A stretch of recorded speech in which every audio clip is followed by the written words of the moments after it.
Good morning, children. Welcome back to our chemistry class. Now we are in lesson 9, carbon. This is our video session 2. Recapitulation. In our last class, we studied about occurrence of carbon, pre-state, combined state, allotrophy of carbon, crystalline solids, and amorphous solids. Now these are the topics we discussed in the previous class. Now we are going to see the remaining topics in this lesson. Characteristics of the crystalline solid. Here we have a crystalline solids, the structure, how the carbons are having. The yellow color dots are showing how these carbons are making a bond in between them. They have a geometrical shape like a hexagonal, cuboid, like that. Has a geometrical shape. Melting point. These are the crystalline solids. Those molecules are closely packed. So what will happen? We cannot break it easily, obviously. The melting and boiling point of very low. Cleavage planes. Cleavage means where the breaking is taking place. Here now it is a solid structure, so we cannot break it easily with the help of the hammer. So we can make a break with the help of any cutting object, then only it can break its bond. So this is called a cleavage planes. Cleavage means it's broken down into some other shape. So here you can see I have two pictures here. One picture is differ from the other because there the cleavage is taking place. Characteristics of amorphous solids. So see, in the structure itself we have a difference between the crystalline solid as well as amorphous. Because of what? The intermolecular space is differ from the crystalline solids as well as the amorphous solid. They have a maximum gap in between the amorphous solids. The amorphous solids lack a characteristic geometry. So it doesn't have any geometrical shape in its physical appearance, have identical properties of all axes, have a wide range over they melt because they are very loosely packed, so they have a melt easily and break to curved and irregular shape. So they already told about this. It has a irregular geometrical shape. It is important to note that these terms mark two extremes on a continuum. Most amorphous solids are some short range order. Actually, they have some different smell and it, so we can easily identify. Now we are coming to this topic, allotropy. The phenomenon of some element exists in different forms is called allotropy. See, these are the allotropies of carbon. Actually, why they are saying allotropy? Both the parents are same, carbon, but while looking, the physical appearance is different, and then the bond making between the carbon also different, so they are calling us a allotropy. See, here we have a coal, diamond, so this different graphite and diamond. So what is the structure, how the carbon atoms are arranged? So this is the thing we can call it as a allotropy of a carbon. Next, we are dividing the carbon allotropies in the two different solids. One is a crystalline allotropes, another one is amorphous. So crystalline, diamond, graphite and fullerenes are comes under the crystalline forms. Coal, charcoal and lamp black. Lamp black also, it is a type of a solid. It is type of a charcoal. It was in a powdery appearance. So here we have a crystalline as well as a amorphous. Amorphous is a solid, but it's not a clear solid. It's a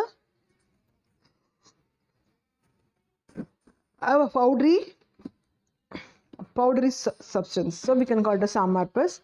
So coal, charcoal, lamp blacks comes under this amorphous allotropes. So allotropes generally difference in physical properties such as color, oddness. Color, physical means we know while looking it is different, and then chemical activity also, they are unusual in the chemical property. Diamond, graphite are the allotropes of the carbon. So now we can discuss the properties of the graphite and diamond and its uses, how these are differ from each other. Then only we can easily know why we are saying it is allotropy, because the parent is same. The parent will be a carbon, but while the structure, everything, the arrangement of carbon is different, so we can call it as allotropy. Diamond, graphite and the fullerenes are the crystalline forms, and charcoal, lamp black, coke or gas carbon are the amorphous forms. The amorphous forms of carbon are found extremely small crystals of graphite, and hence they are called microcrystals. So the very small, micro means very small crystal. So we can call it as a microcrystalline. That's why we are called as a amorphous. Crystalline forms of common. So the first one is diamond. Diamond we know is the costliest gemstone and the hardest natural substance. We cannot break it easily.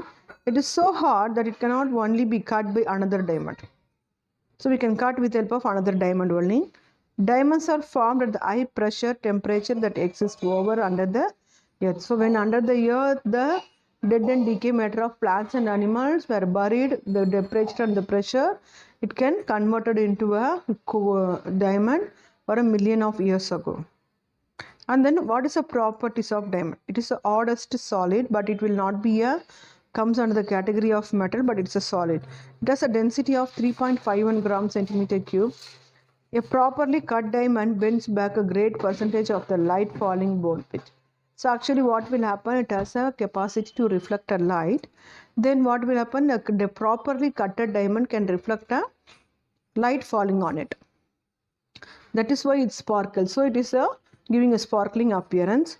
The ability of a substance to bend light means it is reflecting a light, depends upon a property called refractive index. The reflection of light is taking place. So it has a many refractive index in it. Diamonds have a very high refractive index. It has a very high melting point, minus 390, 3930 degrees Celsius. It is a bad conductor of electricity. When ignited, when we burned it, it burns in air 900 degrees Celsius and in oxygen at 700 degrees Celsius to give carbon dioxide, because it's a form of carbon. When it is burned in the temperature above 900 degrees Celsius, when the oxygen is present, it is enough for a 700 degrees Celsius temperature. So it gives a carbon dioxide. Now we are seeing the structure of carbon. See how the structure, because of this structure only, it has a multiple reflection. It's reflecting, so the refractive index is high. Tetrahedral arrangement of carbon. So all the carbon atoms in the diamond, it has a tetrahedral, 4 carbons connected in the center. So this is the tetra means 4. Tetrahedral arrangement only taking place in the carbon bonding. So this is also taking place in the diamond. This kind of bonding results in the formation of giant molecule. Giant means it can easily make a big one molecule. The carbon atoms are packed closely. The fact that the carbon atoms are so closely packed in diamonds accounts for its high density and hardness. A strong chemical bonding between the atoms give a diamond is melting point, high melting point, because it has a strong bond between the carbon as well as it's closely packed, the atoms. That's why it has a high melting point. Now we are going to discuss about the properties of graphite. It's a black opaque solid. Opaque, it means it will not allow the light in it. Found in a large deposits in a many co-control. It is artificially prepared by strongly heated coke with the silica in an electric furnace. So what will happen? It is a black color opaque solid. It is deposited in a many solid rocks. And then when artificially we can prepare a core with the help of a coke, when it is mixed with the silica, it is giving a carbon, that is graphite. So 3 carbon is combined with the silica, SiO2, silicon dioxide. It forms a silicon carbon silicate and then 2 carbon monoxide. Again this carbon silicate is divided into silicate and then it forms a carbon, individual carbon. These carbon only, it's a form of graphite. Properties of graphite. It's a very less density, 2.2 gram by 3 centimeter cube. Unlike diamond, it is very soft. When we compare to that, it is very soft.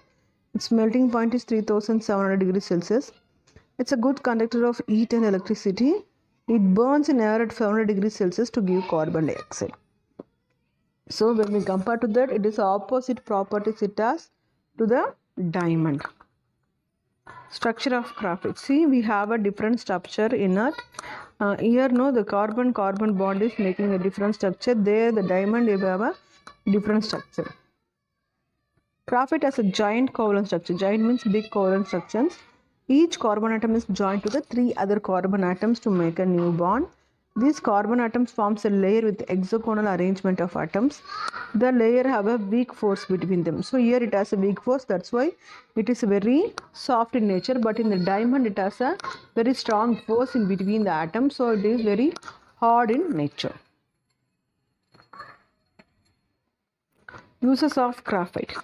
So graphite is the electrodes are widely used. Electrodes mean when the electricity passing through it, you conduct electricity easily. So for the electrical industries, we are using graphite rods. It is used as a solid lubricant for machines that work at high temperature. So it is used for a lubricant. Lubricant, it makes the things to very smoothly it is moving. Example, the internal combustion engine of a motor vehicle. So motor vehicle inside, it is used as a lubricant. It is very easy to make a move of the engine. Graphite leaves a mark on paper, that's why we are using a pencil lead. And then mixed with clay, being very soft, graphite has to be mixed with clay. The greater the proportion of graphite, the softer the pencil. The term graphite is derived from the Greek word grapho, meaning I write. So graphite is very soft in nature. When it mixed with the clay also, it is very soft. And then the greater the proportion of graphite. When we increase the graphite, the clay will be very soft. And then the pencil also, when it is write in the paper, it makes the traces. We derived the graphite name from the Greek word grapho, means it's a I write. So with the help of the pencil we are writing. And then uses, it is used for making crucibles for casting metals. So casting metals, the crucibles they are used. A mixture of graphite and linseed oil is used for painting things made of iron. So it is helping for the things made of iron to paint to avoid the rusting, and it is used for the nuclear reactors because it is conducting electricity. Assignment for this class: what are crystalline solids of carbon? What is allotropy? Write the properties of diamond, and then write the properties and uses of graphite.